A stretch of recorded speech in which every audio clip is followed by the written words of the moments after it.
De tweede dag van de CITO zit er ook weer op. Vandaag nemen we een kijkje op de Europa School in Zuid-Zanden, hoe de groep 8'ers het gedaan hebben.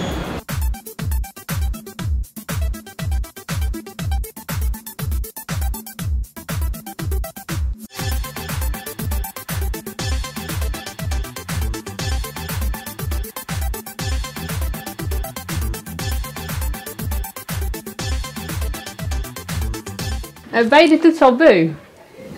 Ja. Ja, heel erg. Nee, niet echt. Ja, heel erg. En waarom? Nou, ja, het is zoveel werk. Ik vind het leuker als gewoon werk. Ja, het is gewoon heel veel werk en het is saai. Het is saai. Mogen jullie niet meer op school nu je de CITO-toets doet? Je mag eten en drinken tussendoor. En je hebt soms pauze tussendoor als je een deel klaar hebt. Koekjes. Dan mag je thee drinken.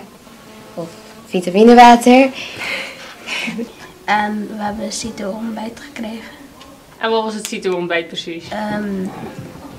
We hebben een eitje gekregen en dan 2 broodjes en een bescheid met jam.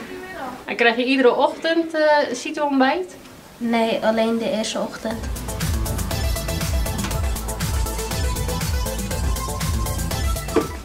Waarom heb jij CITO-toets met een koptelefoon?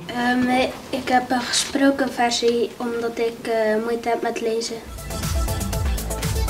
Was de toets moeilijker als die van gisteren? Nee, dat viel wel mee. Ik vond het makkelijker. Viel wel mee. Ik vond het wel een beetje gelijk.